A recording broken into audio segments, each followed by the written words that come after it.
নমস্কার বন্ধুরা, আমি সঞ্চিতা অ্যান্ড কুকিবুকি চ্যানেলে সবাইকে স্বাগত। আমি আজকে কচু শাক রান্না করব। তো এই কচু পাতাগুলো আমি তুলে এনেছি আমাদেরই বাগান থেকে, একদমই কচি, খুব কচি আর খুব সুন্দর নরম কিন্তু এই পাতাগুলো। আর এই যে ডাঁটিগুলো দেখতে পাওয়া যাচ্ছে, এগুলো কিন্তু আমি কেটে ফেলবো। এগুলো থাকলে যদি গাল কিটায় তাহলে অসুবিধা হবে, সেই জন্য আমি এগুলো ডাঁটিগুলো কিন্তু সমস্ত কিছু ফেলে দেব। ফেলে দিয়ে খুব সুন্দর করে ধুয়ে নেব। দেখুন একদমই কিন্তু কচি পাতা, ধুয়ে খুব ছোট ছোট করে আমি কেটে রেখেছি। আর এদিকে আমি গ্যাসের উপরে কড়া বসিয়ে দিয়েছি আর জল দিলাম 1 বাটি মতো। আর কুচিয়ে রাখা এই যে কচু পাতাগুলো, এগুলো আমি এখন একটু ভাপিয়ে নেব।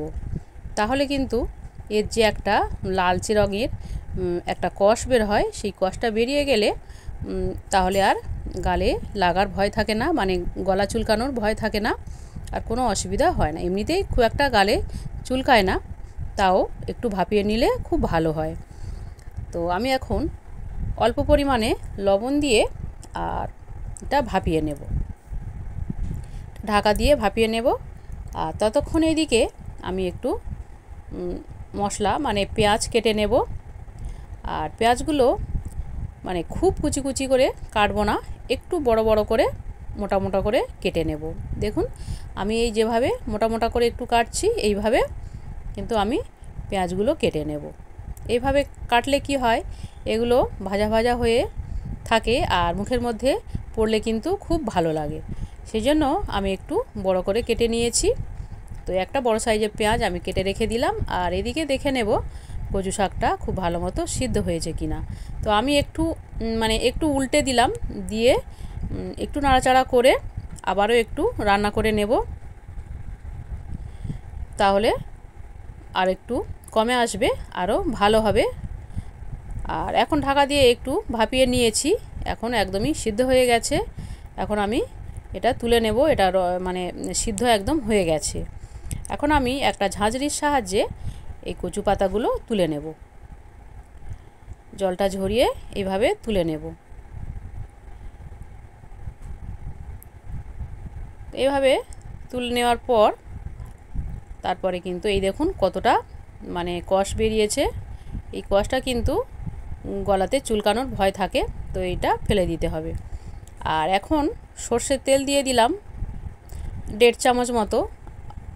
আর ওল কচু রান্না করার সময় কিন্তু সর্ষের তেল দিয়েই রান্না করলে খুব ভালো লাগে, সেই জন্য আমি সর্ষের তেলে রান্না করছি। আর কালো জিরে দিয়ে দিলাম 1 চামচ, আর শুকনো লঙ্কা দিয়ে দিলাম 1টা। তারপরে এটা একটু ভাজা ভাজা হয়ে গেলে তারপরে যে কেটে রেখেছিলাম মানে একটু মোটা মোটা করে পেঁয়াজ, সেই পেঁয়াজগুলো দিয়ে দিলাম। পেঁয়াজগুলো দিয়ে নাড়াচাড়া করে ভালো করে ভেজে নেব।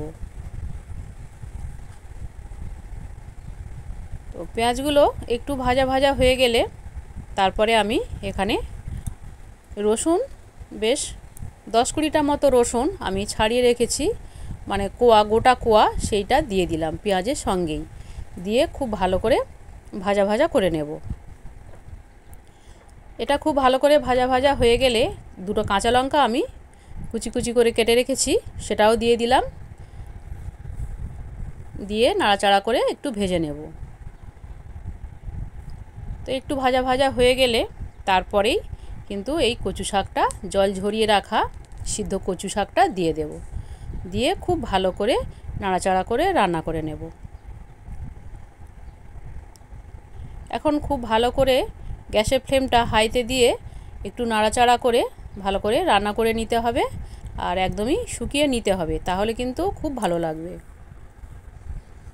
আর একদমই কচি মানে কচু শাকটা, সেই জন্য একদমই ঘেঁটে গেছে আর একদমই অল্প হয়ে এসেছে। তারপরে কিন্তু আমি সামান্য পরিমাণে লবণ দিয়ে দিলাম, আর লবণের একটা গোটা দানা পড়েছে, সেটা আমি তুলে ফেলে দিলাম, মানে রেখে দিলাম, না হলে কিন্তু লবণটা অনেক বেশি হয়ে যাবে, সেই জন্য। এভাবে রান্না করবেন বন্ধুরা, খুবই ভালো লাগে। আর সব শেষে আমি এখানে একটু তেঁতুল, আমাদের এই ঘরেরই তেঁতুল, একটু ভিজিয়ে রেখেছিলাম জলে, সেটা কিন্তু দিয়ে দেব। দিয়ে দিলে আর কোনো রকমই কোনো ভয় থাকবে না চুলকানোর, আর খুবই টেস্টি লাগে এটা দিলে, আর খুবই ভালো লাগে। এইভাবে রান্না করবেন বন্ধুরা, খুবই ভালো লাগে। এই তেঁতুলটা শেষে দেবেন, দিলে কিন্তু খুব ভালো লাগবে। আর যদি ভালো লাগে আমার সঙ্গে থাকবেন আর সাপোর্ট করবেন, লাইক করবেন। ধন্যবাদ।